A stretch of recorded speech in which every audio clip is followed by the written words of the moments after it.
Hello, my name is Mr. Codilla, and today I'm going to talk about what to carve and what not to carve when it comes to printmaking. We got to remember that the final project will be printed on paper, so whatever you do not carve will be the color of the paper. So keep that in mind. That's the most important part to remember here. So I have a couple different blocks, whether you're doing a styrofoam block or a block like this where you carve into it with a cutter tool.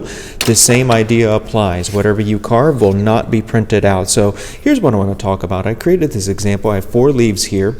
You see this leaf right here I outlined, and then I carved mainly the background. I carved a little bit of the detail inside the leaf, but most of it is the background.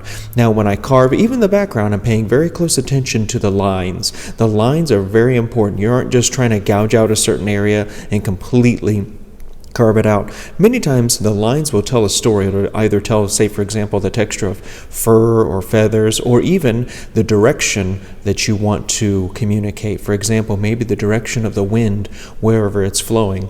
So here's another example that I created. It's very much the exact opposite of this one. I carved only on the inside of the leaf just to show the texture of the leaf, but I left the background completely uncarved.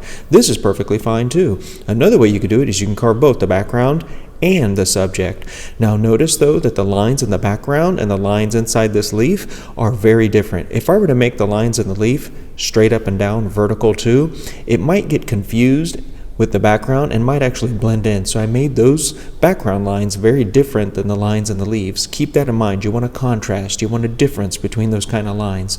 And then you notice this final example. I carved some detail inside the leaf, but then I left also the background here undone, just like this one up here. So this leaf is mainly outlined with a little bit of detail inside the leaf as well. So this is another way you can approach the subject. So again, there's no right or wrong answer. You just have to really decide which is going to be the best method for your project.